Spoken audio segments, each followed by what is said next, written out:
Привет, я Саша Капуста, это канал Твой шрифтовый фетиш, серия видео по созданию вариативного шрифта FontLab. В этом уроке мы с вами поговорим про сохранение нашего проекта и о необходимости резервных копий, к которым мы можем вернуться, если вдруг у нас пойдет что-то не так в текущем проекте. Ну а теперь, когда мы с вами закончили рисовать эту букву, нам бы в идеале сохранить наш проект, чтобы не потерять все изменения. Делается это очень просто. Файл, Save Font. Либо можем нажать комбинацию Ctrl+S. Открывается диалоговое окно, в котором можно выбрать название нашего проекта. Это не название шрифта, это название самого проекта, потому что название шрифта у нас делается в настройках информации о шрифте. Вот здесь конкретно мы с вами что делаем? Мы с вами делаем вариативный шрифт, вариативную версию журнальной рубленой. Это такой тренировочный шрифт, поэтому мы, разумеется, не будем его как-то распространять, не будем ничего делать, поэтому в целом я не буду сейчас что-то там такое особое придумывать, просто назову его журнальная рубленая. То есть я пишу латинскими буквами, желательно. Так, журнальная рубленая. Кажется, так оно пишется, на самом деле не важно. Вот, но первое. Мы название проекта сделали, но мы же с вами рисуем не обычную журнальную рубленую, мы рисуем с вами несколько разных начертаний, чтобы он был вариативный. Поэтому давайте пометим это. Почему бы не написать здесь variable font, то есть вариативный шрифт, потому что есть версия обычная, есть версия вариативная. Вот. Ну и для того, чтобы нам каждый раз отслеживать версии и вообще, в принципе, не забывайте сохраняться каждый там, я не знаю, несколько минут, когда вы делаете какие-то сложные операции, потому что FontLab иногда вылетает в самый неподходящий момент. Если вы полчаса работали над проектом, и потом вдруг он вылетел, как и любая программа в целом, такое случается, не очень приятно. Поэтому я предпочитаю делать это на автомате. После того, как мы первый раз сохранили файл, у нас сохранился непосредственно основной проект. В будущем в него же будут записываться все наши изменения. В общем, сейчас что нас интересует? Мы, допустим, сегодня работаем над этим шрифтом. Сегодня у нас 28 июля. Это не столь важно, но тем не менее. Я предпочитаю писать год и день, когда я работаю над этим шрифтом. Сейчас у нас 2024 год, 07 июля, 28 число. Жму «Сохранить», и он у нас сохранился. Когда мы его сохранили, синяя надпись, как вот здесь, например, которая свидетельствует нам о том, что не были сохранены изменения, она становится серой. То есть, если я вдруг сейчас вот сделаю, вот даже буквально выделил несколько узлов, все это у нас записалось в историю изменений, и она у нас стала синяя. Теперь я жму Ctrl+S, опять выделю, опять синяя, нажимаю Ctrl+S, чтобы не заходить вот сюда каждый раз, и изменения сохранились. Чем это хорошо? Во-первых, вы увидели цвет, значит, нужно сохраниться, но это не самое важное. Мы, когда сохраняемся, файл проекта, который у нас с вами был сохранен, он не перезаписывается на самом деле. Он дублируется, и изменение записывается в обновленную его версию.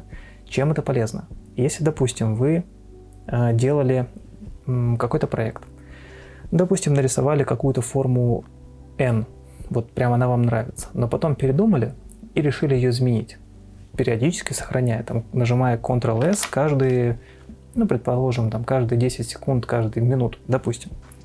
Вы рисуете полчаса, и потом в какой-то момент понимаете, блин, а ведь та форма N мне нравилась больше, а в истории изменений у вас не хватит столько действий, чтобы откатиться обратно. Плюс вы, если начнете, скажем так, возвращаться назад, вы начнете отменять те улучшения, которые у вас были в других буквах. Вот чтобы такого не произошло, вы всегда можете открыть бэкап-версию там, часовой давности, получасовой давности. Как это сделать вообще в принципе? Вот мы с вами сохраняли файл Save Font. Вы точно так же можете и открыть файл Open Fonts. Здесь мы видим, казалось бы, тот же самый проект, который у нас с вами был до этого. Но дата в нем 16.23, ну то есть вот самая последняя версия сохранения. И при этом рядом создается папка, которая имеет что? Суффикс backup. Если мы зайдем в нее, мы увидим, что на самом деле сохранение у нас не одно, которое было до этого, а уже как минимум 5. То есть одно сохранение в 16.23, другое в 16.24, И в эту же самую минуту было еще и второе, может быть и третье, и четвертое, и даже вот их тут получается суммарно у нас 3. Вот. То есть, если вдруг нам нужно вернуться к какому-то вот сохранению недельной давности, во-первых, если мы с вами, допустим, предположим, сейчас у нас какое-то было глобальное изменение в этом шрифте, но я в текущем дне его еще делаю, я делаю вот что. Я нажимаю Ctrl-Shift-S, либо файл Save Font S, то есть сохранить как, и пишу здесь B. То есть это вроде бы тот же самый день, но уже другая его версия. Потом жму еще раз, затираю Ctrl-C, сохраняю. То есть таким образом сохраняются разные его версии. И когда я сейчас вот здесь сохраню, Ctrl-O открывает окно, теперь у меня так как я в текущем моменте нахожусь в версии C, у меня теперь все бэкапы сохраняются для версии C. Я могу опять откатиться и любую из них открыть. Вот. Если вдруг я хочу, вот я, допустим, закрыл проект, вот я его сохранил, на следующий день я хочу открыть. Что я делаю? Я открываю FontLab, нажимаю Ctrl-O, и теперь на всякий случай до открытия в самом FontLab я копирую этот проект, ну то есть Ctrl-C, Ctrl-V, и ставлю новую дату, 29 июля. И вот только теперь я его открываю. Почему это нужно? Потому что иногда FontLab, я за ним такого не встречал, в других программах такое бывает, он при открытии может поломать этот файл. Ну, по какой-то причине. Просто он уничтожит все, и файл будет пустой. Такое бывало в графических программах других. В FontLab у меня такое не было, но привычка у меня осталась. Поэтому я предпочитаю это все дело вот таким образом сохранять. Теперь каждый день, когда я открываю, я дублирую сначала, пишу текущую дату. Если в течение дня у меня было несколько таких ключевых версий, я пишу там 29C, бывает иногда делаю, допустим, я сейчас сделал какое-то глобальное изменение, жму Ctrl-S и пишу версия B, допустим, fix h. То есть теперь, когда я открою, среди всех однотипных названий дат я увижу, что у меня есть комментарий. То есть здесь какое-то ключевое изменение. Как это все выражается? Я, допустим, могу сейчас открыть один из своих проектов, и там, в принципе, мы сможем с вами отследить все изменения. Вот тут я, например, прям прописал какие-то комментарии, чтобы потом, спустя время, я смог к ним вернуться.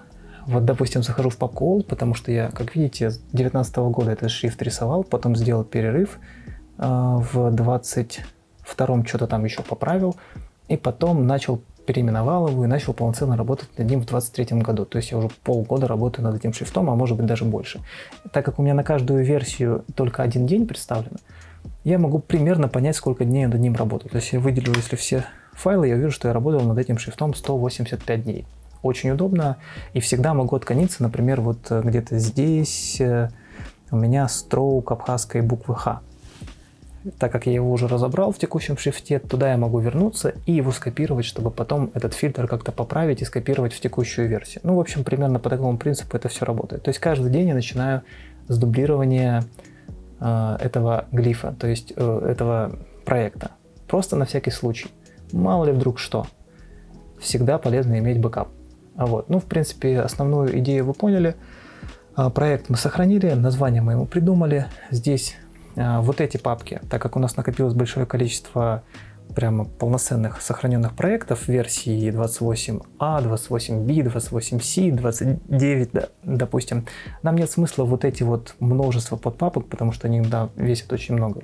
Хранить нет никакого смысла. Поэтому такие штуки я примерно раз в неделю удаляю, потому что если мне нужно будет вернуться, у меня всегда есть такие более полноценные, актуальные версии за какой-то конкретный день. То есть, как вот, например, вот здесь, если мне нужно будет откатиться на год назад, я могу это сделать без проблем. Вы можете этого не делать, это просто совет. Вот, но как бы, если вы начнете это делать, однажды вы прямо поймаетесь на мысли, что вы прямо супер благодарны себе за то, что вы когда-то начали вот так вот бэкапы все сохранять. Потому что, поверьте мне, иногда это очень сильно помогает сохранить кучу нервов И вот, ну, в общем, делайте это и вообще никогда не пожалеете. Как видите, файлы весят не очень много. Сколько там эта папка у меня весит суммарно? 920 мегабайт. Ну, в целом не так уж и много. За полугодовую историю создания шрифта, я бы даже сказал, это вообще мелочи. Поэтому пускай оно будет, много места оно не занимает. В общем, проект мы сохранили, буквы нарисовали, и в целом можно перейти, наверное, уже к следующему уроку. Если по ходу этого урока у вас возникли вопросы, то задавайте их в комментариях на русском или английском языках. Этот курс залит сразу на несколько видеоплатформ, а значит я могу их не увидеть. Поэтому подписывайтесь на канал в Телеграме и задавайте вопросы в чате «Делаем буквы». Все дополнительные материалы будут выложены на сайте «Твой шрифтовый фетиш». Там же вы сможете найти шрифты Rayер и Zasker, которые я упоминал в курсе. А еще делайте скриншоты вашего шрифта, хвастайтесь в соцсетях и отмечайте «Твой шрифтовой фетиш» в публикациях с этим хэштегом. Мне и вашим шрифтовым коллегам будет интересно посмотреть на ваши успехи в ходе этого курса. Если видео оказалось для вас полезным, подписывайтесь на канал, ставьте лайк и увидимся в следующих уроках.